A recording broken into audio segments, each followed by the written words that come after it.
Just 2 rounds remain in the UFL regular season, both at tracks 1 mile or shorter. Phoenix Raceway carries the speed of an intermediate with the close quarters of a short track, perhaps preparing UFL's best for the rough and tumble racing in the UFL Chase Cutoff race next week at Martinsville. So who can punch their ticket before chaos unfolds next week at the Paperclip? Welcome to Pit Stop TV. I'm Andrew Cardona IV with Gary Weaver alongside, and as I mentioned, Gary, Phoenix is a bit of an enigma. It's fast like an intermediate, but races like a short track, and never really knows what it wants to be, but also puts on amazing racing when the stakes are high. I mean, you look at it, it's got now the NASCAR Championship weekend. For a long time, it had the last race before the finale at Homestead, and now, here in the UFL series at least, we are closing out this regular season in 2 weeks' time, or I guess 1 week time, technically, after Martinsville next week. So this is a very important race for this field. The last, I guess, opportunity to win without it being off of the front bumper when it go to Martinsville next week and eat some hot dogs. So it's a little bit different, I guess, but still very, very important in this season, round number 7 of 8. If I was on the outside looking in and I see the schedule and I see that Martinsville is next week, I would rather win here instead of be having to deal with bump and run at Martinsville and just the general chaos that Martinsville brings. But that is my bias showing as well, considering I am kind of only an hour and a half away from Phoenix, but I count it as my home track and I've been there so many times. I'm still a bit mad that I missed the Xfinity Series finish, but that was still an amazing finish. So as confused as this track is at times on what it wants to be, like you said, even I can admit that, it still manages to put on really, really great racing.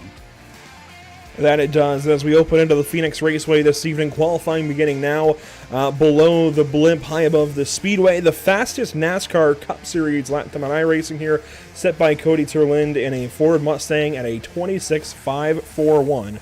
We'll see what these guys can do in their qualifying runs. Let's take a look at the standings coming into this evening. Very important to do so, I think, as, Leighton Sabile, 70 points to the good right now. He's not locked in yet, but after this race, so long as he doesn't have a complete meltdown, I think he should be fine, should be locked in.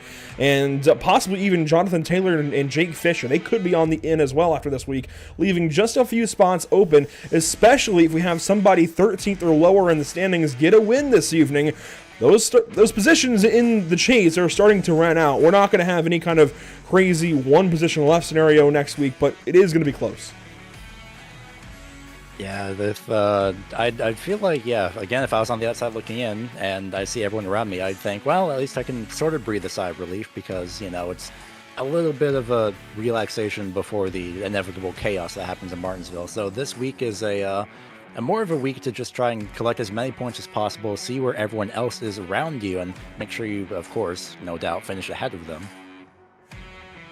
Yeah, a lot to talk about for sure. A lot for these drivers to manage this evening. Let's get down to the track then for qualifying as these guys, well, you've already seen some times come in across the top of your screen. Corey Heim now goes to P2 in car number 11. Very quick that first lap. It looks like he will abandon lap number 2. Manon Rahman also completing a lap in car 44. He will go 8th quick, just ahead of Arnold Columbia, who now goes 9th. Now Ford Martin on the racetrack, and he slides through the dogleg and into the inside wall, and that car has seen better days, but I think he's got one more opportunity. It is only lap 1 for him, so he'll be able to reset and get back out there for a qualifying run. How about Matt Kemp, though, on the racetrack currently, and he goes 3rd quick. Great job by Matt Kemp. Sorry, I was looking at the wrong person, but great job by Malillo. We'll just go with it because he's 8th place, top 10 so far. Looking at Baird here, going through turns 1 and 2. I nearly said 3 and 4. My brain cannot get off of that, and it never will, I don't think. I grew up watching it with the old format, so we'll see as Baird just nails the outside wall, and that is pretty much qualifying over. Yeah, looks like that'll do it for Morgan. Is that one as well? That was lap 1, so he's got another chance here on lap 2, but it's going to hurt that run. Now down into what, again, it feels like turn 3 even to me, so don't worry there. But as he begins lap number 2, actually that was his out lap, so this is lap 1, so he's got a chance. I think Morgan can still get this car up to speed and turn a decent lap, as he's got to wrestle it down to the inside of turn 3. And this next-gen car, it really is difficult to actually get it down to the bottom of that banking. There's more banking on that end of the racetrack, Gary, but the car just does not want to stick down there as he goes 17th quick. Yeah, it's a very interesting scenario where turns 3 and 4, the car can actually run quite a bit higher up. You can't really enter up top like you think you can, even like I think that's possible. So we'll see, as Matt Kemp, probably, I wouldn't blame him, practicing pit stops. Definitely something you'll want to do here at Phoenix, practicing that pit entry out of turn 2. It's always been a problem, even when that was turn number 4. So Kemp coming in and, getting a little bit of the pit wall, I think might have dazed a little bit. And, well, now that car looks a little bit dazed. The right front toe link definitely broken for car 54. But that should do it for most of qualifying. It looks like Zach Nichols is getting on track, and I'm surprised that he hasn't already been out on track, considering he's got to win this season. But at the same time, well, he's got to win this season, so he can relax. I don't think he really has to qualify this evening, as he's on track and won't get a chance to do so. That Chrome 45 is just amazing. I said the same thing with the 3 earlier, just off air, for Jonathan Palmieri. The Chrome numbers that aren't Chrome silver, I love. That just looks amazing. A good-looking 45 for sure. I think he's going to make it in time. No, he's not going to complete a lap. 3 seconds to go in turn 2. It's just not going to work out for him. But that will complete qualifying then for round number 7. And what we haven't mentioned yet is this is the finale for the Hog Tamers Triple Cup Challenge. $100 to win each race. We gave some money out to winners at Las Vegas Motor Speedway and Atlanta Motor Speedway. I believe those were Michael P. Frisch, and I want to say Zach Nichols finally got it done. No, it wasn't Zach that week. Sean Butler, I believe it was, at Atlanta. So Michael Frisch and Sean Butler won at Las Vegas and Atlanta. We'll give another $100 away this evening, thanks to Hog Tamers, along with $30 of the pole award that Brian Mercurio, I believe, just took away in car 41, and $20, $20 for the hard charger this evening. So worth mentioning, by the way, that first round of the Triple Cup Challenge race winner, Michael Frisch, was actually the hard charger at COTA last week, but because it wasn't one of the Triple Cup races, he doesn't get that $20 tonight. That driver would get $20, and a lot of these drivers, they don't qualify in the allotted times. They opt to start from the back. That's going to be an advantage this evening. In fact, all from 23rd to 36th, for some reason or another, drivers did not have a qualifying time.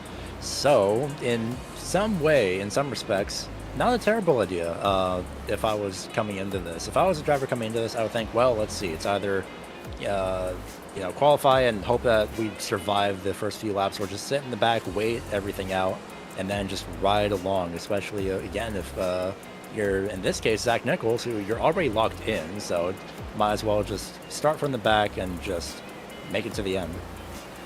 Take a look here at your season schedule, where we awarded a win to Ryan Vargas week number 1 and on February 8th, 2023 at Daytona. Since then, we've seen winners at Auto Club, Las Vegas, Rockingham, Atlanta, Circuit of the Americas, and Phoenix. And, well, we'll see one tonight at Phoenix. Not a single race has there been a repeat winner. From Daytona all the way through now through round 6, and, well, we'll see tonight. Maybe we have a repeat winner tonight or not. There's only a few of them to go around. I mean, again, Ryan Vargas won at Daytona. Auto Club went to, I believe it was Matt Kemp. Then Michael Frisch at Las Vegas. Zach Nichols at Rockingham. Really testing my knowledge here. Sean Butler at Atlanta, and then last week, Brian Mercurio at Circuit of the Americas. So in none of these instances have we seen a repeat winner. That's actually pretty rare on iRacing. Usually you get 1 or 2 drivers that walk away with things, but we've been privileged enough to see some really cool parity unfold in this series, Gary, and that's difficult to bottle up. It's a very, like you said, it's a very rare thing. It's also quite fascinating because you see like some drivers that go to, in this case, I'm going to see if I can try and take a glance at the schedule here. Say Vegas and Kansas are similar enough in some cases, in some respects. You think you see repeat winners there at those kind of tracks, but also at the same time, there's always someone else who, be it by strategy or just out and out winning on merit. It's a very interesting premise to see what series can get repeat winners, what tracks get repeat winners as well, what track types, and seeing who's really successful at certain tracks. Yeah, I think a big part of it is that we just haven't seen many repeat kinds of tracks. Certainly no repeat tracks on this 12-race schedule, but every track has been different. I think the only 2 that have been similar have been Daytona and Atlanta. Otherwise, everything has been kind of its own can of worms, even here at Phoenix and next week at Martinsville. There is no kind of repeat track style. The closest we'll get Even 10 weeks through the schedule will be Talladega being similar to Atlanta and Daytona, North Wilkesboro being similar-ish to Martinsville, and then finally you get Kansas, which is very similar to Las Vegas, but even Charlotte is an animal of its own for the finale. So 10, 12 actually very diverse rounds in this UFL Elite Series season schedule. 1 minute remaining in warm-up. Ryan Pistana, how about that? Fastest on track in car 43. He's already parked the car in pit lane. But Matt Kemp is still on track. Ryan Vargas out there as well. And let's just ride on board here with Ryan Vargas as he runs some laps. Well, might be parking it here. Let's go on board then with Pacioli in car 86 and just take a look at what it's like in this next-gen car here. 4th gear. Should shift up to 5th here on the back stretch. And doesn't pull it, actually. So will he pull it on the front stretch? I'm actually curious about that because the gearing now with this next-gen car kind of has changed how you race at places like Phoenix, for example. Definitely for sure on here, yeah, on the front stretch, if you could even call it that. Definitely up to 5th gear. I don't know if he was fully on the power, down to 4th gear. And then in this corner, turns 1 and 2, now you kind of sort of run the apron, but also not really. It depends on how everyone's feeling that day. But it looks like unless you're in the draft, you're going to be right on the red line, at least in terms of Pacioli's driving style. And look at the weather conditions. It's the default iRacing temperature of 78 degrees in the air, clear skies, but 141 degrees on the track. That is a toasty day here in virtual Avondale, Arizona. I've seen 126 before, so 78 in the air is not that crazy, but that track temp is still roasting. That's the highest I've seen, actually. I could have sworn that it was, 126, 131, somewhere around there. That was the maximum, but I'm very curious that 141 is the maximum track temperature, so that's going to be a bit of a problem for the tires. Well, I was saying I've seen 126 in real life in Arizona, in Bullhead City. I've seen pretty hot temps in Arizona, so the 78, that's great, but yeah, I haven't seen 141 before as far as an iRacing track temp. That is scalding. For sure, and is going to melt some rubber. That's the one thing we do know about this race is we don't know what this track wants to be. We don't know who's going to win this thing, but we do know that it is going to be hot. And we also do know stage length for round 7 of the season. It's a 94-lap race. Stage 1 is only 35 laps. It's a 94-lap race. That means a 59-lap stage number 2. So 35 and 59, those are our magic numbers. Very short race, honestly. Only 94 miles. It's going to be a sprint here, and as the grid rolls off, let's meet our starting grid of 36 drivers. On pole, Brian Mercurio in car number 41. Corey High will start from second. Starting third, you'll find car 54, Matt Kemp with a win this season. Joel Smith, the youngin', will start from fourth. Barrett Polhema starts from 5th place this evening. Ryan Vargas from 6th. Jesse Love from 7th. Justin Malillo chimes in at 8th. Starting 9th, you'll find Manon Rahman. And 10th, Arla Columbia. Parker Chase and Leighton Sabile start off in the next row. And then 12th and 13th and 14th, Jonathan Palmieri and Adam Koldel. Cody Williams and Alex Bates, 15th and 16th. Morgan Baird and Matthew Stalknecht start 17th and 18th. 19th and 20th are Chris Wetz and Sean Hingorani. Starting 21st, Ryan Pistana. 22nd, Gabe Herschel. 23rd will be Zach Nichols ahead of Timmy Pacioli. Starting 25th, though, it's Cy Bowen alongside Sean Butler. Then Andrew Swartz, Matt Wishart, Austin Moore, Tristan Hagenstein, the last few in the field. Doug Denice, Ford Martin. 34th will be Paul Fode. 35th is Paul Fode. Then Anthony Rotolo in 34th. 35th and 36th, Eric Webler and Kevin Reed. Green flag flies just like that at Phoenix Raceway, and we are off and away already, spreading out across the entire racetrack down to turn 1. Matt Kemp immediately trying to dive to the inside, and already 2 crashes in the back, actually, and that is an immediate caution. Yellow out here on lap 1 at Phoenix Raceway. And you called it. A couple of big accidents already into turn number 1. I don't know if that was cold tires or the wide racetrack down into the first corner. Probably both. We'll get a look at it here. That is a... And two of the cars involved are the last 2 cars in the outside row, by the way, Rotolo and Reed. And this is a look from Rattlesnake Hill as to what happens for their race at the start.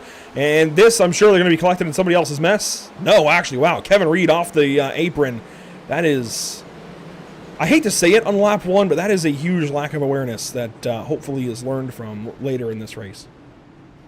Yeah, that's the main, not the main accident, but the The accident that I saw in the back, and then the one that was just in front of the camera was the 15 and the 18, by the looks of it, going into turn number 3. We got the 8 on screen. 15, I thought I saw the 8 of Bates. And the 8, yeah. And we'll see who else is involved here. So the 51 of the big start that was Stalknet on the outside. But here comes Bates in the white number 8, and what happens to him into turn 1? Oh, he gets clipped by the, by the 98 of Morgan Baird, and then the 75 gets involved, and that is Hingarani. And then Ford Martin, wow, they really kept that crash going into turns 1 and 2. This is tough then. A couple of our first timers in the race, the 8 car of Alex Bates involved, the 75 of Hingarani, and then Ford Martin, who's a part-timer in the series, he's involved. The Stalknet winner on the outside by everybody. There's Hingarani on the outside of the white number 8. Morgan Baird comes in, just gets into the 8 car, and, well, it's really just on from there. And you can see Baird comes down, gets Sean Butler. Schwartz barely gets by. Oh, now, actually, Schwartz gets involved. Wow. Oh, you weren't wrong when you said they kept the accident going. When they, I was flipping back through, I was seeing cars still wrecking even on the apron. So it's, man, that is, I was going to say at the start of this, as we were on board with Schwartz, that I was thinking that not really everyone would take the dog leg because these cars sit so low and it does damage the floor and the diffuser. As Schwartz has just, almost made it through unscathed. And for the most part, I think he'll be fine, really.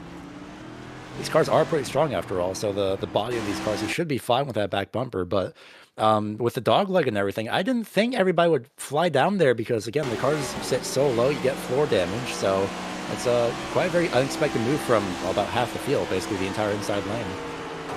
Morgan Baird deep into turn 1, turns Alex Bates. You can see the onslaught from there. Hingarani involved in his first UFL start this season, I believe possibly ever. And involved there some more with Ford Martin. Just a big pileup in turn 1 on lap 1. And that's something we, of course, always want to avoid. But sometimes it's just not possible. And, well, that time it wasn't possible. Just too many cars going for too little room. And I think one car got in too deep. Certainly with the 98 of Morgan Baird. And it was just on from there. So of the 35 starters, I think 5, 7, somewhere, maybe 7 or 8 of those cars involved here. And one of those drivers involved was Kevin Reed. He is 1 lap down through our first yellow. You can see the Jones Utilities number 10 pacing around, and I'm kind of surprised that he lost that lap. That's very unfortunate. On the bright side, though, for Kevin Reed, he's the first car lap down, but also he's the last car lap down, but he's the first car lap down. So he does have again, it's a pretty long race. There's still just under 90 laps to go, 89 just about, I believe. So it's not over for Kevin, luckily, and again, these cars have a very strong physical body, so it will be it'll take quite a hit for him to be out of this race. Jonathan Taylor in the chat noticing that was a big jump from the 51 car of Stalknet on that restart. He can't quite do the same thing here. He'll be restarting from the inside. He can do it, I guess, and drop down to the inside of the racetrack on the dogleg, but he can't get that big run around the top side of the racetrack. We'll see how that changes on this restart. Mercurio and Kemp, your front row. And Corey High is laying back, and that backfires big time for the 11. Green flag is back out. The outside lane single file. Everyone spread out once again. Attempt number 2 going into turn number 1. Everyone seems to be making it through relatively unscathed. A bit of 3-wide action throughout. Down to the back straightaway they go. Oh, we got a crash. Hagenstein in the wall, and no yellow yet. Saved Paul Fode it. misses it. No caution. We have 1 lap complete under green. Looks like that was all on his own for Hagenstein. Got loose out of turn number 2, got into the wall, and despite being very slow, somehow caution did not come out, but he didn't turn around, which is he didn't get turned, or he didn't turn himself, so we do remain green, luckily. How about that? Hingarani purple that first lap of actual racing, even with the damage from that initial yellow. Polhemus and Heim side by side to complete lap number 7. Heim on the inside, Polhemus outside. You can see the advantage of cutting that dog leg as Corey Heim nearly clears, and he does clear the 79 into turn number 1. Goes right on by, and Ryan Vargas takes note of that, I think, certainly, as he rides in position number 5, rather. So we've got a problem. Gabe Herschel around. And Hagenstein slow as he's in the pit lane in car 27. A lot happening early here at Phoenix, and these two just can't be separated. That's going to take quite a bit, and might take some tires as well. Kemp looks to the inside, decides against it. No doubt just thinking, well, at this point, might as well follow through. A great run through the middle of the corner for the first half. Palmieri, trouble. Macario. Oh, no. Into the outside wall hard is the Mobile 1, number 3. And he spreads out now. Actually, here comes Cody Williams in the middle, and that is Cy Bowen way down low into turn number 3. And contact there with Codal up the racetrack. He hangs on to it, though. A lot happening here in the midfield. Here comes Pacioli on the inside of Codal. Sean Butler way down low. Nearly 3 wide going into turn number 1. They stay 2 wide, and as 23 is going to drift up ever so slightly, but manages to hang on to it, stays on the inside lane. They'll remain side by side off turn number 2, down the back straightaway. The 04 of Codal trying to make that outside lane work. Lap 10 will go complete. You can see still side by side here are Codal and Butler. A little further up, Melillo taking some battle to Parker Chase. This is for the 9th position. The last 2 spots here in the stage as 35 laps will go by rather quickly. And oh, Parker Chase real loose into the fence there as here comes Zach Nichols going to take advantage of it. Nichols did not qualify. Started, what, 23rd, 24th, something like that, way in the back, and is already up here battling in the top 10. On board with Nichols. Way low down into turn number 1. He passes the 26 of Parker Chase. Chris Wett's there with him and nearly has the pass made on the 53 car. Not yet. Pretty sure he was almost involved. At least scraped the wall a little bit on the restart off turn number 2. So great job by Nichols to just keep that car running as they nearly make contact behind him. That is between Columbia and Chase. They keep it off of each other. Fantastic racing so far. Parker Chase deep into turn 1. And Manon Rahman, Cy Bowen side by side. We're going to have this a lot, I think. Just random cars, random battles across the racetrack, getting side by side, 3 wide, ebbing and flowing certainly all day long. As here comes the 86 of Pacioli to the inside. He's in a position where he really needs to get spots like this. He needs to get these points early and go for stage points here at Phoenix and next week at Martinsville as well. That's going to be tough, especially with these 2 tracks. Well, this one kind of drives like a short track, and Rahman way into the corner. That's the trouble of trying to send it into turn 1 as he opens the door for Palmieri. But the trouble with both of these tracks, driving late short tracks or being short tracks, is we're going to see a lot of this racing, some chaos, and it's going to be tough to get those points. It's a lot more than some chaos, if you ask me. It's quite a bit. Yeah, next week will be interesting. Oh, yeah. Well, yeah, Phoenix is its own bit of chaos because of... Whoa! Here we go. Oh, no. Cody Williams around with Adam Codal, and that is no yellow yet. Oh, wow. Anthony Rotolo down low. Paul Fode there as well. No caution. Cody Williams at the racetrack, and there we finally get the yellow as he spins around in turn number 1. Wow, that was, that was a spin and a half right there. Actually, I think quite literally just a half spin. Yeah, you know, that was kind of 2 half spins, I feel like. So we'll call it a whole spin for the 16 car. Let's check that out to the caution. As you can see, they back up with Manon Rahman one more time, making a mistake. Codal down low. And I think there's a miscommunication here. Williams wants to go way down, and Codal just said, nope, I want to stay on the racetrack above the yellow line. And they meet in the middle, and oh, wow, Rotolo. There's Paul Fode. That was close. And Rotolo, why he was that low is he was taking the dog leg and just barely avoided. And, well, luckily managed to avoid it. Everyone else managed to avoid. So only, if anything, just a bit of paint scuffed throughout that entire encounter. Here's the onboard from Rotolo. Following Doug DeNice through turns 3 and 4. Almost called that 1 and 2. I almost got it. It almost got me as they passed the cactus there to complete that lap. And yeah, Rotolo was way down low, like you said, from cutting the dog leg, and just, wow.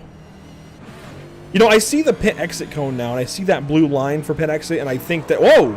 Actually, Kevin Reed got into Rotolo late. That was really bizarre.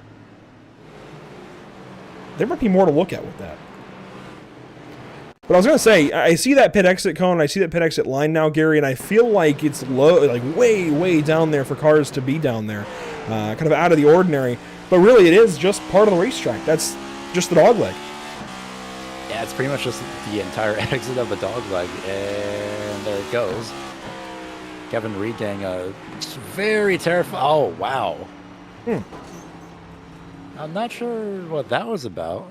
I guess they're expecting a caution. Maybe the 5 slowed up and expecting a yellow. Yeah, I mean, Rotolo came off the apron after cutting all of that and missing that crash. I think that was just Kevin Reed not really expecting Rotolo to come back up and just going a little too hard.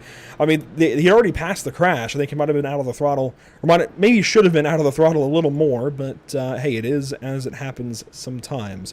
Jesse Love going to inherit the race lead as we have pit stops that have taken place. Brian Mercurio, the first out of the pit lane. Paul Hemus second out. Then Ryan Vargas and Corey Heim, and even Joel Smith, the top 5 cars out of the lane. But it looks like the top 10 all stays out this lap, but a couple of those drivers pitted. In fact, half of them pitted on that opening yellow. Sean Butler, Ford Martin, Morgan Baird, Alex Bates, Sean Hingarani have all been down the pit lane and all have at least more fuel in the car in case they need it. But in 35 laps, Gary, that's not going to be the case. Yeah, definitely not going to be the case in those 35 laps. And in fact, this could help at least the, pretty much everyone that pitted. We'll go with that because the only drivers that stayed out were the entire top 5. So, clearly, the top 5 thinking about some stage points throughout. So the top 5 haven't pitted at all. The next 5 pitted on the first yellow, and then everybody else came in this yellow. I don't think that those 5 that pitted on the first yellow would have taken tires, do you? Oh, no. I feel like I don't blame the top 5 for not pitting because it's only, at this point, when we go to the green, 20 laps in. You have the stage ending in 15 laps, so why bother pitting if you could, pick up some valuable points and, get yourself secured and, just not waste a set of tires. Save that for later. Well, we have 19 laps complete this time by, and I'm used to the pace car peeling off there and then going green very quickly. That's not the case anymore here at Phoenix. You've got to go all the way down this long backstretch before you go green at Phoenix Race when you can see the top 6 packing in. Columbia waiting back a little bit. Parker Chase, though, packing up to Justin Melillo. Jesse Love, the control car for this restart into the Geico restart zone. Green flag is back out, and a big jump there for car 21. Was in the restart zone, so you can't say he didn't get going. They are practically 4 wide for sure in the back, almost 5 wide, I think, on corner entry, but everyone falls down to now 3 wide throughout the mid-pack. And just like that, Love is pretty much gone in his own time zone, essentially. Butler's in second and trying to fight Columbia. Look at everybody 3 wide in the back, a lot of contact. Corey Heim at the racetrack. Actually, that was Sabile with Hingarani on his outside as 1 lap is complete. 1 car down low. That is Pacioli in the fence. Here comes Palmieri sliding through the dog leg. What is happening? The chaos you mentioned. Yeah, it's here. Oh, Melillo big crash. Caught up as well. Ryan Vargas spins. I see Pastana around. You mentioned Melillo involved. And, Ford Martin still broadside on the racetrack, pulls away and gets straightened out. Chaos ensuing. I was about to mention Justin Melillo and him being in the top 10, and then he got caught up in that, unfortunately. He was on the outside lane with nowhere to go. Literally could not avoid that, but man, what a series of events. Again, it's just chaos going everywhere. A few drivers trying to figure out what lanes work, and then it was just that slight miscommunication by the 51 and the 30, and just a bunch of carnage ensues. I really hate that for Ryan Vargas, sporting the new sponsor deal with Butler Built.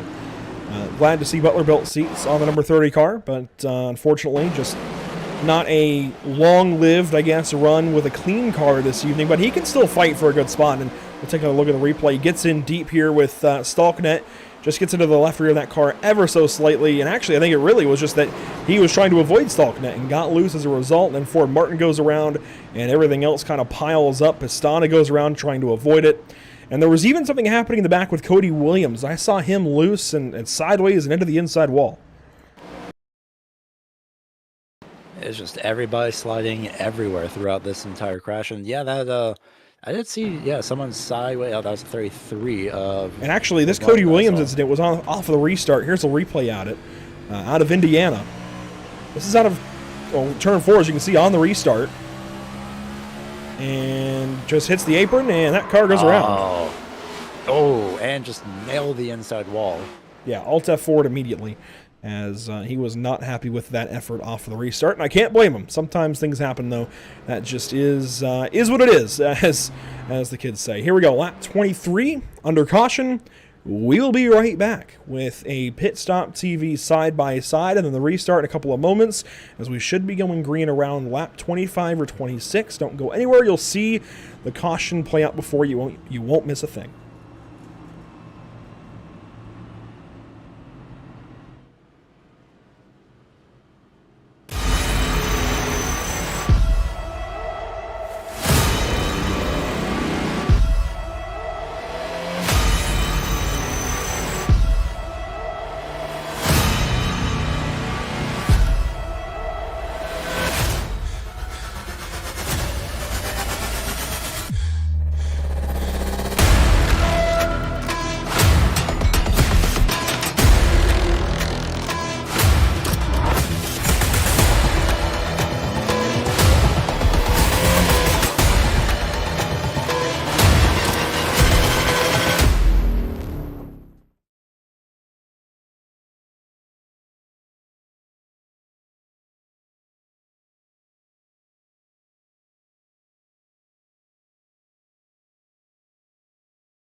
Lap 25 will be complete this time by as we take the green flag. It's Jesse Love and Sean Butler out front into the Geico restart zone.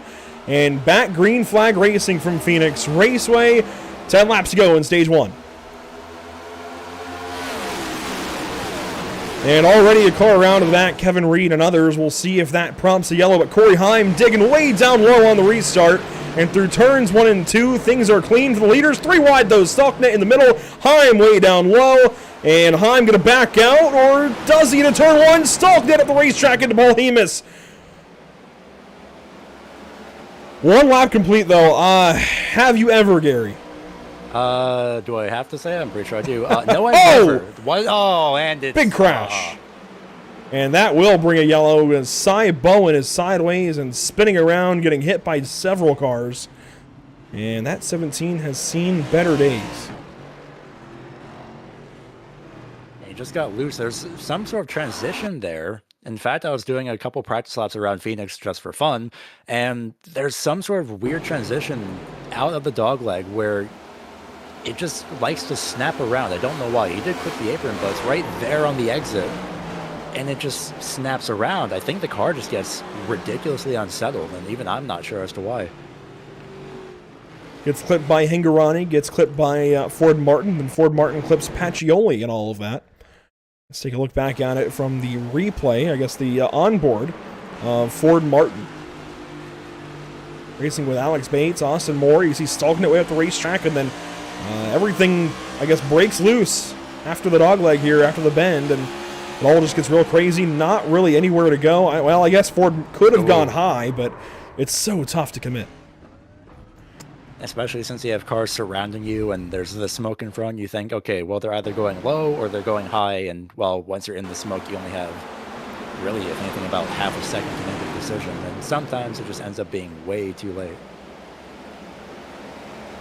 Well, here's the view from Hingorani, or at least for Hingorani from the TV cams. The 75 car, white in the middle, and Chris Wetz and all of that, and Hingorani, I think, might be done after that. That was a really big hit to the inside wall.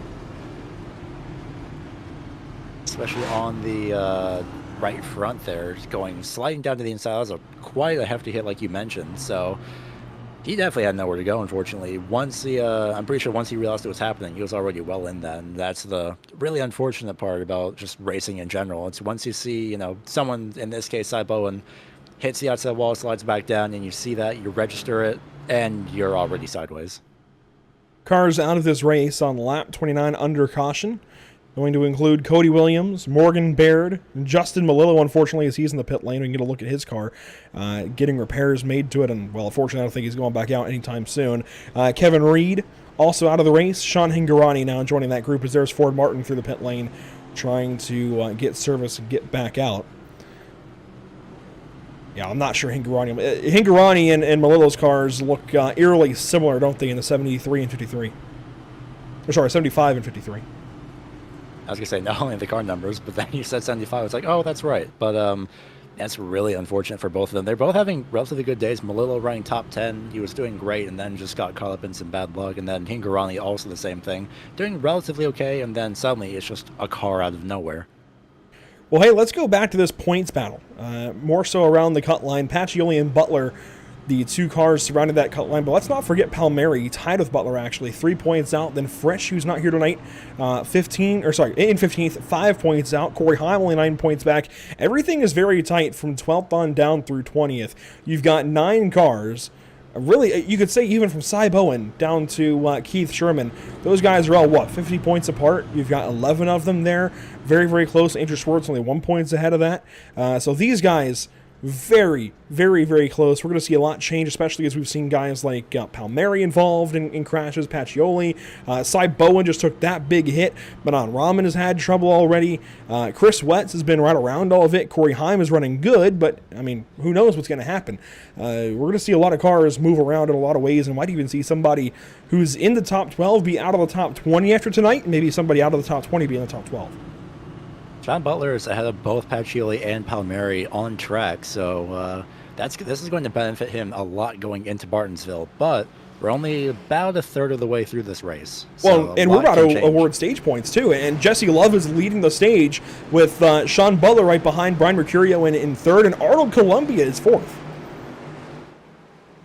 This is about to get interesting. Well, more chaotic than it already has. We'll go with that. Yeah, drivers not in the top 20 that are in the top 10 for the stage. Jesse Love, Arnold Columbia, Parker Chase, Joel Smith, and Barrett Polhemus. That's a lot of them, honestly, in that short of a zone. Green flag is out in the Geico restart zone.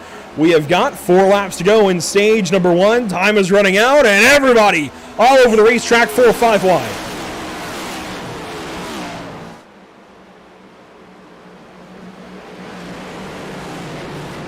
A cleaner restart until there. Parker Chase around, Matt Kemp and more. And we've got cars slamming in the outside wall. Parker Chase around. And I think that is going to end stage number 1. Give it to the 21 car from Race EPI. Jesse Love with the stage win. And it looks like Matt Wishart will be the final car taking the stage points. We'll even bring up the ticker under yellow for this. You got Jesse Love, Brian Mercurio, Sean Butler, Corey Heim, Arnold Columbia, Zach Nichols, Barrett Polhemus, Joel Smith, Chris Wetz, and Leighton Sabile back here. Looks like maybe the last car in. I swear Mercurio has been hiding in plain sight. I haven't seen him all race until just now when he passed by Sean Butler. Yeah, very quiet day so far, and Butler's actually going to pit. So I wonder if the announcement was already made that the stage would be counted there, or if Butler is giving up stage points to go ahead and come down the pit lane. We'll find out. But let's go back and get a replay of this incident. And I think there will definitely be a few looks we have to take at this as the 26 and 54 kick everything off. If I remember correctly, the pit road does close in just a lap, so Butler taking advantage of that. Parker Chase way down low, Matt Kemp with him. And through turns 1 and 2, trying to find a good look at it. Here we go. Kemp just rolls into the 26, makes contact, and they go around. I think the 26 right there had backed out to avoid going or sliding up even more, and then it was just Well, too close for comfort there in for the drivers behind, and it was just unfortunate. Really, it's there's only so much you can do when you have the right front screaming out saying, "Please, dear gosh, just back off before I slide up and or explode." Here's a look for Leighton Sabile, right behind Joel Smith, and Joel gets by okay. Sabile goes higher and right into the nose of the 26 car when all of that happens, and thankfully nothing else really after that, but some really big contact initially. It's one of those moments where you think, all right, we're clear, and then suddenly there's just a car that appears through the smoke. Look at it from Parker Chase's on board as Matt Kemp was all over him. And it all just kind of goes south. I'm surprised more cars didn't hit the 26, by the way, when he was broadside in a moment. I'm really surprised that more cars didn't hit him.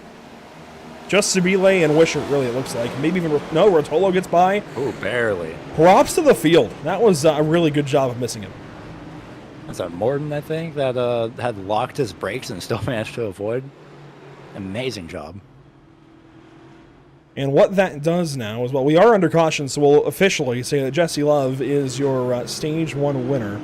Not sure exactly if points are being awarded at the time of caution or at the time of this lap ending under caution, but Jesse Love will win the stage no matter what. And Brian Mercurio, as you mentioned, Gary, won last week at COTA and is suddenly right in the middle of all this, second place. Dare I say... Oh, maybe not. I'll get back to that. Well, I'll get back to Mercurio in just a moment. That was actually Martin that had locked up off turn number 2 and still avoided. But for Mercurio, dare I say that there's a chance of a repeat race winner at the very high chance of a commentator's curse. Yes. There's definitely a chance, for sure, and hopefully he isn't cursed by that comment there. But as Stage 1 closes, Stage 2 opens, and you know what? This is really interesting. This keeps these guys that have stayed out so far on the racetrack, and yes, they can go a ways here in a stage number 2, but they cannot go to the end. Guys like Jesse Love and Arnold Columbia that have not yet pitted at all in this race. But also, this shakes things up just for this run from the end of Stage 1 to the end of Stage 2. I'm not sure. I think they can go all 59 laps here. It's going to be close. It'll be 58 under green. If we were to go green from here to the end, I doubt that happens, but still, that means we have a lot of cars yet to pit. It looks like the top 17 is not pitted in 20 laps or more. The top, 21 have not pitted in 6 laps or more, so they did not pit under that yellow and likely have to come back in at some point very soon. So pit strategy might be the topic of the next 50 laps or so as we get ready to go green once again. The Geico restart zone, the cactus goes green, and we are racing in Stage 2.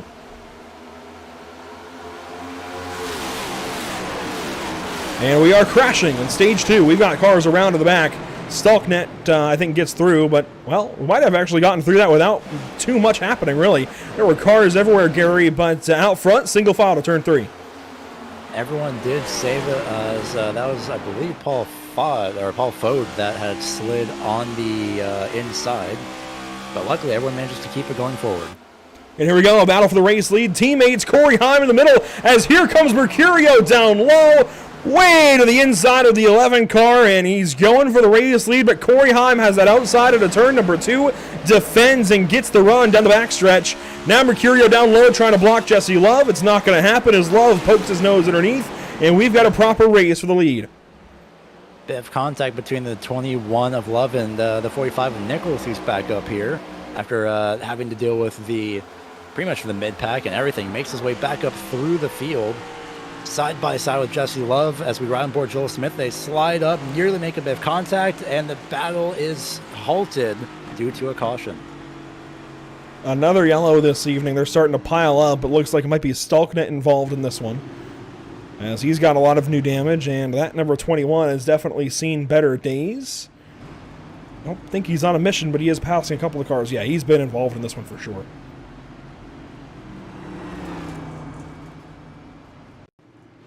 We're going to look back at this latest caution and the reason for it. It looks like it's going to involve Cy Bowen initially, and then Justin Melillo afterwards. So watch this at a turn 1, or turn 4 rather. And I think another miscommunication there. Stalknet came down, Bowen underneath him, and wow! Oh my. Unbelievable. Was that Banky? That was the transition that for Melillo. That's what I would have to guess. I can't. That was of all definitely people, the transition. Yeah, of all people, I can't imagine Melillo would do that intentionally. Here's an onboard look. And watch the hands. This tells the best story. Well. That's strange, because from an external view, there's no way Melillo did that intentionally. Especially, that's just way too random. He never had a run-in with him, I don't believe. There's no way. I think that's still from the transition. Because when he transitioned just up, the only thing I can think of why his wheel turned right is because, obviously, it pulled the car to the right all of a sudden. There's no way Melillo would do that intentionally.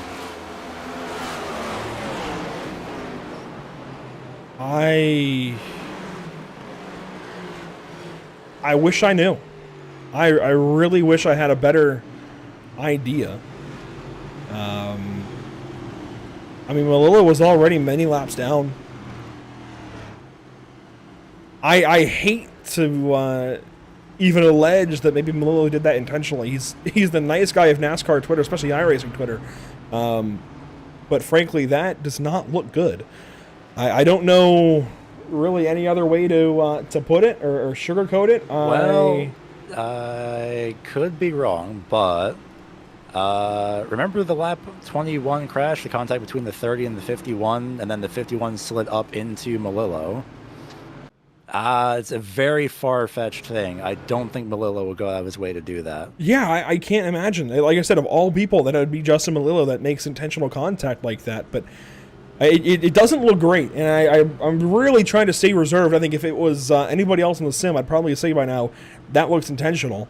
But that looks odd, we'll say, for sure, for car 53. Very, very confusing, we'll say, under this caution. While these guys pace around for another moment or so, we'll be right back after Pit Stop TV side by side.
We watch on from the fan cam for this restart as we kick off stage 2 one more time. Green flag, Corey Heim, the race leader, Joel Smith and Brian Mercurio side by side, lap 44 now of 94.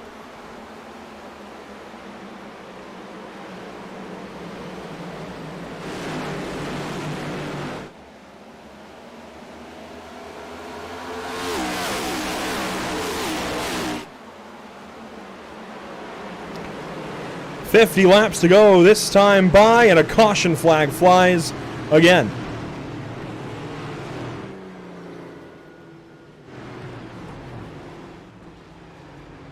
Unsure exactly who's involved. The final car now on the lead lap is Arnold Columbia, and it looks like he's got some damage that wasn't on the car previously.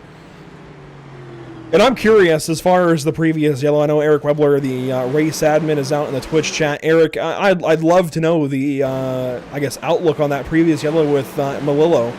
It's a very odd one for sure. I wonder if maybe something happened to Melillo's sim. Who knows? But this is the onboard with Arnold Columbia under this yellow. Loose at a turn 2, up into Wishart, and spins at the backstretch. Does car 39 and just squeezing by is Andrew Schwartz in the 70 or 67 rather.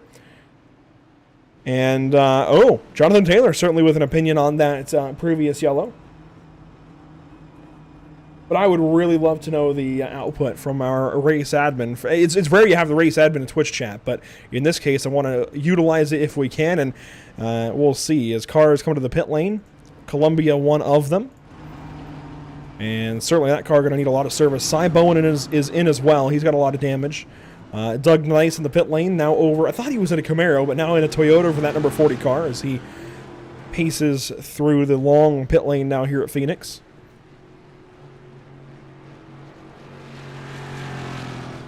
Wisher in as well. He was involved in that crash. There's Stalknet on the racetrack, passing these guys who were in the pits, and Justin Malillo right there.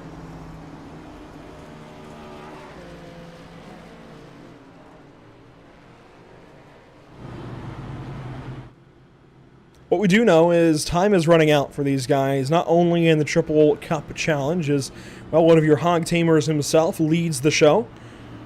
Under caution, a lap 46 will be lap 47 now, and I think halfway once we come around and take the next lap.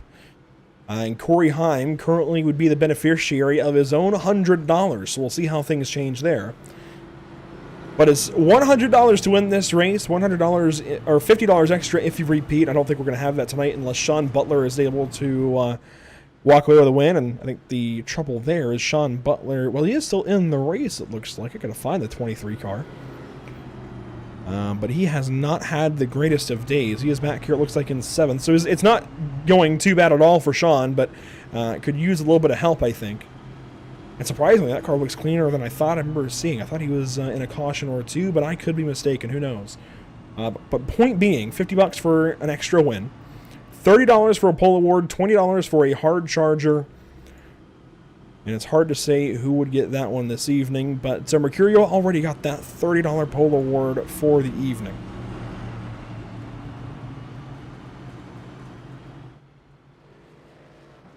And up front, Corey Heim, Brian Mercurio, your race leaders. They'll restart side by side as we chip halfway. Joel Smith, Barrett Polhemus, 3rd and 4th. Leighton Sabile, Chris Watts. And I'm surprised that Sabile is looking as good as he is. He had that big contact head-to-head, I guess, face-to-face, if you will, with Parker Chase. And I thought that 25 car was going to have a lot more damage, but it looks like the 25 is doing all right as he will restart from the 5th position. And even on board, looks like business as usual. Like checking the RPMs there, 1997, so 3 RPM off of 2000, which if you're new to iRacing, that's how iRacers check how much damage they have to their car. But also, I think he's trying to save some fuel here for the long run. As you see Sabile putting the clutch in, coasting, then re-engaging. But basically, iRacers check that because a perfect car rolling out off the grid has 2,000 RPMs at idle. And if you're under that, that's basically a sign that you have less performance as a result of damage. So, one lap after halfway, we're about to take the green flag once again. Corey Heim fires in the restart zone, and green flag is back out. Half the race to go here at Phoenix.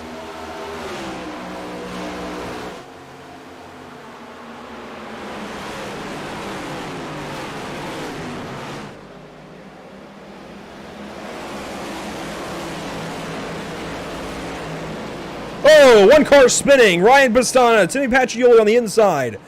No caution yet.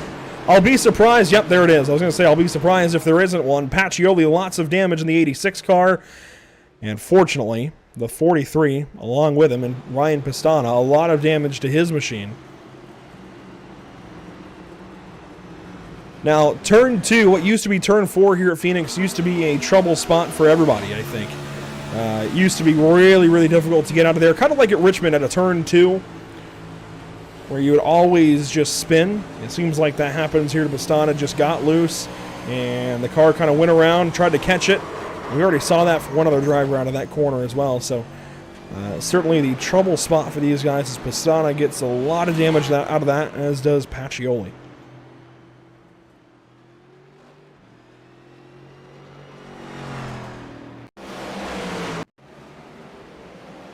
Somebody who had a great view of all of that starting up was our Stage 1 winner, And that would be Jesse Love in car 21. They were all down on the inside into turn 1 watching all that happen. He's in behind the 5 car of Rotolo, down low into turn 1. And has this view of our latest incident.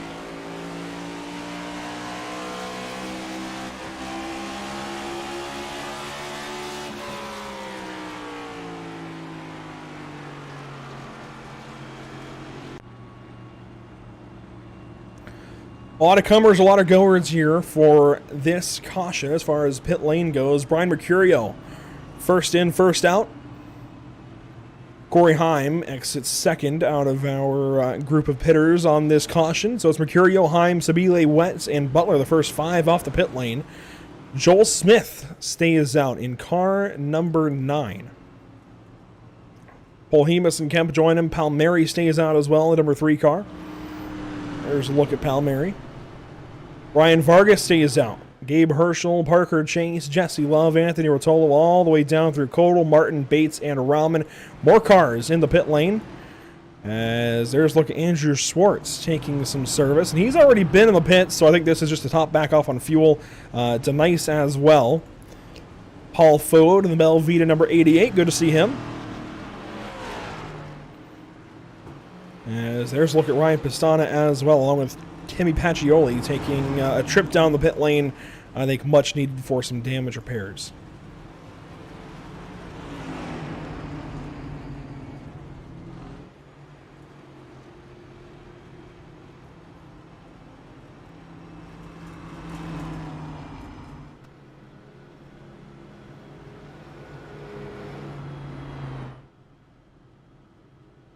Now back to the schedule. We talked about, and of course, I think you'll notice at this point, Gary Weaver has unfortunately had to leave me for the evening, so no more Gary in the booth, but it was a fantastic time having him along, at least for the first half of the race or so. But as we were talking about, the first half of the schedule now has concluded. Phoenix, race number 7 of 12, means we're into the back half and certainly into the closing stages of this regular season. And time is running out to punch your ticket into the Shays. Only 8 spots will be taken up by winners, and really, actually, I think it'll be 6, as Frisch and Butler no longer qualify for that win and you're in. But if it's somebody like Joel Smith or Barrett Polhemus, that would be a big upset as far as the race winner tonight. At the same time, you've got Palmieri now in 4th. Vargas in 5th, he's got to win. Herschel in 6th, doesn't have a win, and if we pull up the standings, you'll see just how much Herschel could use it. He's only 19 points above the cut line, and with drivers like Butler having a good night so far, well, Butler did just pit, so who knows. Palmieri up there in 4th. A win would be very, very important.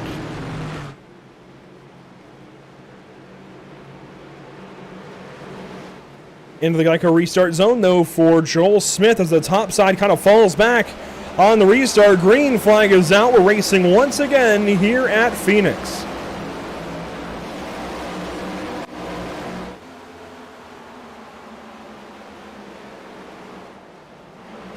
There's a big jumble behind these guys. 3 wide, a couple of rows deep as everybody moves around on this restart. You can see them 3 wide out of the corner.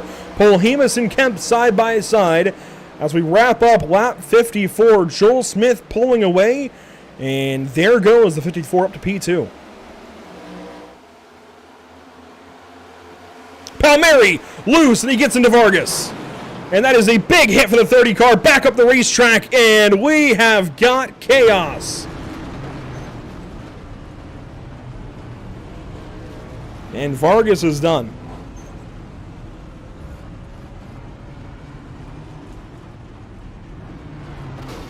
Oh my, wow.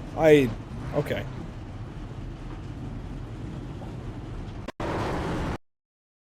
Tragedy has struck officially for the number 30 car. He has had a rough season since winning at Daytona. I think that was his bad luck charm, actually. Since winning at Daytona, it has been a rough go for Ryan Vargas. Here's Palmieri and Vargas battling on the back stretch, or the front stretch rather, and Palmieri just gets loose. Vargas, nothing he could do. Hard in the inside wall. Back up the racetrack into Wetz and Rotolo. Some really big hits even for Ford Martin. And I'll be honest, I'm a little unsure as to how the number 51 comes into all of this and still hits any of them. That was a really poor choice.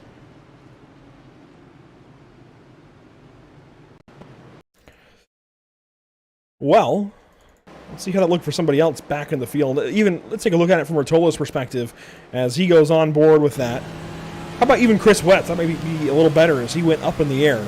Chris Wetz out of Texas, racing with Zach Nichols, Corey Heim, and others, checking up hard. And here comes the 30 at the racetrack. Nowhere to go. Wow.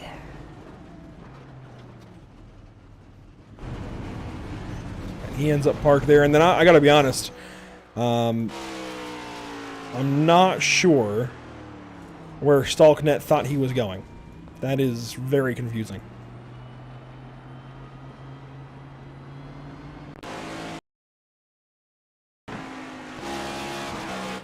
Hagenstein was late to the party. I think Ford Martin involved in yet another crash, and we'll take a look at it here. One lap after the restart, and interestingly enough, the 33 car was right behind the 71 and others that are involved in this as well. Some of these guys, Ford Martin, Rotolo, Wetz, they just can't catch a break. Oh, and it was right in front of Mercurio, who does get by unscathed, but what a hit for some of these guys on the inside of the racetrack, just trying to get by. It looks like Andrew Swartz does a good job of checking up. And how about last week's winner, Brian Mercurio, checks up big time behind all of this to try and miss it, does a good job of doing so. Here's the onboard from his number 41, Chevrolet for Reaper Speed Lab, way down low. And pretty much, it really could have just stayed below the yellow line the entire time as he does that here to get by this crash. And his race will go on. You see Sean Butler go by as well, Manon Rahman even. And most of the field will stay out. In fact, all but the back 10 or so that are still in this race will stay out under this yellow. One more look. This will be from the onboard of car number 8. Somebody brand new to the series, Alex Bates. Let's see what he saw from this crash.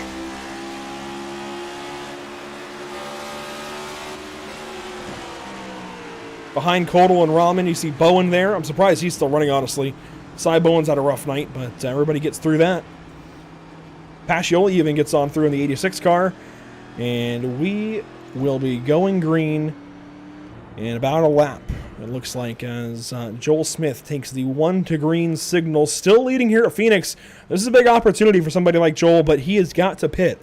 So I wonder what the strategy is for Joel Smith and Barrett Bohemus. I would love to talk to these guys. We've only got 30 some odd laps to go, and you can go for a while on fuel at a place like Phoenix. It's a matter of whether or not your tires can hang on, especially if we get a green flag run. But being restart after restart, it's hard to say exactly what we're expecting for the end of this race.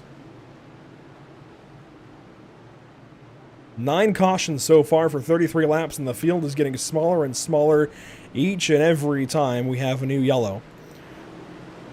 But from our fan cam right in front of the Geico restart zone, Joel Smith going to fire off with the race lead and will begin lap number 60. Green flag is back out, 35 to go at Phoenix Raceway.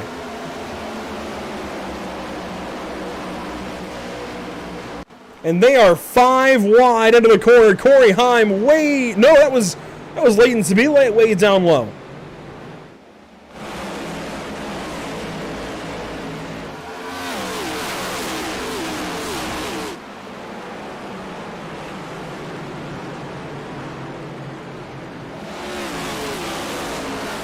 And 1 lap complete from the restart. Corey Heim working on Barrett Bohemus. As you see these guys spread out all over the racetrack again. Parker Chase, he was spun around backwards, got hit head on earlier, but he's right back in the top 10, along with Mercurio around the outside in car 41. Going to pass the 26 of Parker Chase, and Sean Butler back in the conversation as well. These guys have been all over the place, and Chase way down low, nearly gets into the 41 of Mercurio. No contact, they keep racing. And here comes trouble for the 23 car in Leighton Sabile as Zach Nichols went way down low to the inside of Stage 1 winner Jesse Love. This the battle for 4th. And a battle for 2nd ahead as well as Bohemus and Heimer now side by side. Jesse Love with a block into turn 1, or turn 2, 3, one of those corners.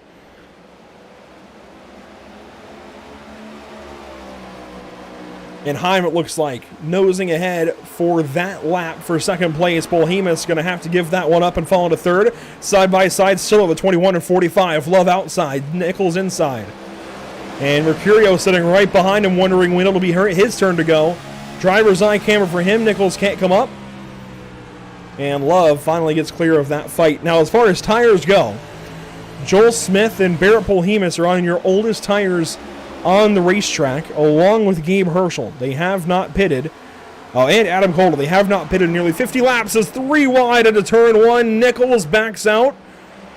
They're 3 wide again. And they sort them out of turn number 2. But Joel Smith, really old tires here. Polhemus as well. We'll see how they can hang on. Of course, we've had a lot of cautions, a lot of restarts. And even the guys right behind him have somewhat older tires. Corey Heim, only 13 laps. Mercurio, only 13 laps. But guys like Jesse Love, 25 laps on that set. Parker Chase, 32. So a big mixed bag as we hit 30 laps to go that time by the stripe. Love and Nichols side by side. They get single file. The first side by side now. Parker Chase, Timmy Pacioli. They have each had rough nights as Cy Bowen goes 3 wide in the middle of them, and Chase goes way out to the outside wall and gives up all those spots. Nearly gets hit there by Leighton Sabili. And here comes Matt Kemp. Wasn't he just involved in a big crash not so long ago? He goes to the inside of Cy Bowen. That's for 9th spot. As Nichols tried one more time on Jesse Love, it didn't work. And he's still going to work on the 5th place car of the 21 of Jesse Love. Love a little bit loose that time out of turn 2. I guess turn 4. A little bit tight even. And caution flies once again. We can't escape it. As it looks like, wow. Sean Hingorani, 12 laps down with Adam Kodal on the lead lap.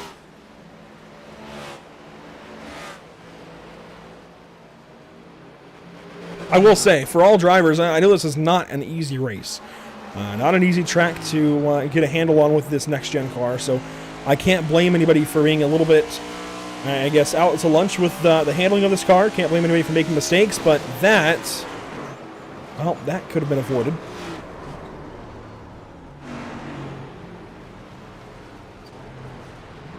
And that started as a honest mistake for Sean Hingorani. I think he was trying to hang on to the car still when he came up in front of Adam Kodal, but I will say that definitely didn't need to happen, as Hingorani was many laps down, 12 laps down or so, came back into the racing line. I think just wasn't really expecting Kodal to be there. I'm not really sure, but really unfortunate situation there for the 04 car. Also, pit stops. Everybody in aside from Ryan Pastana and Joel Smith. Actually, no, Joel Smith does pit. Aside from Ryan Pastana and I think Dugden Nice. Those 2 cars stay out, as here's Joel Smith into the box. Corey Heim as well.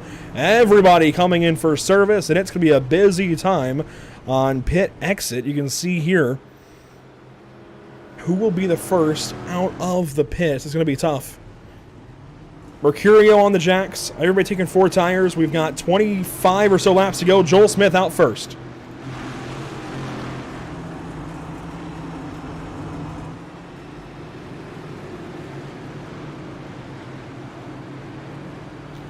So Joel Smith out first. He will take 3rd place, and this is perfect execution. Perfect, I think, execution just to take advantage of a really big opportunity for Joel.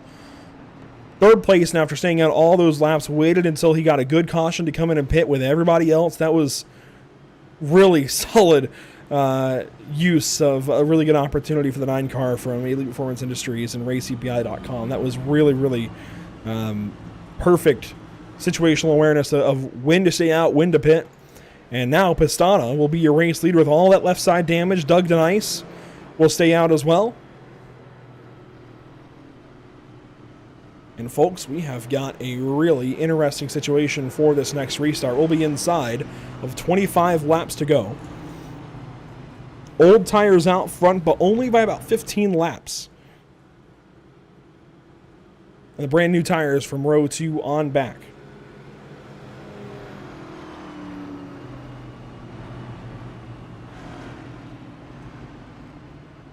So while we wait on a restart,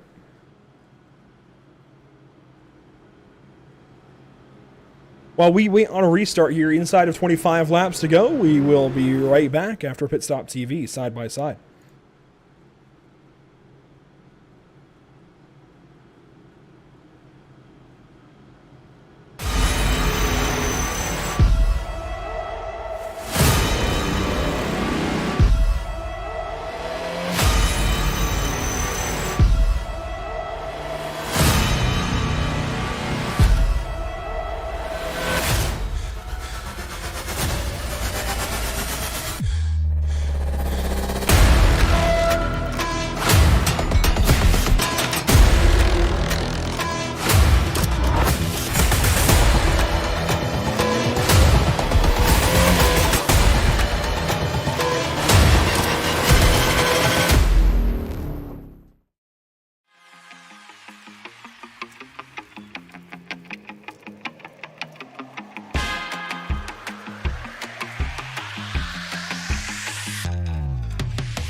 And very quickly, Ryan Pisana takes us into the Geico restart zone. 23 laps to go.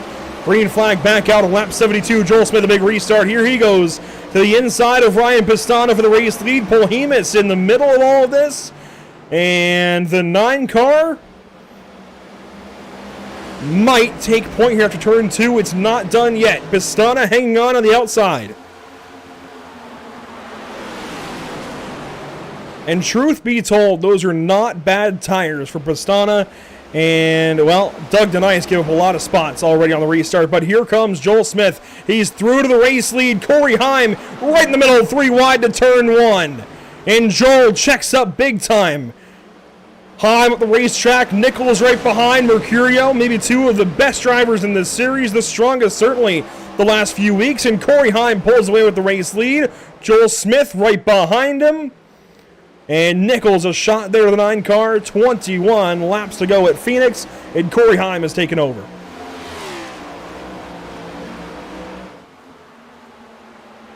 Side by side for third. Joel Smith on the inside. Zach Nichols outside.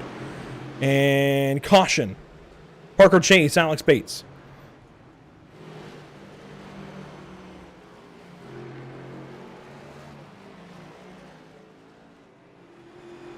We have not been without our woes this evening, as unfortunate as they may be.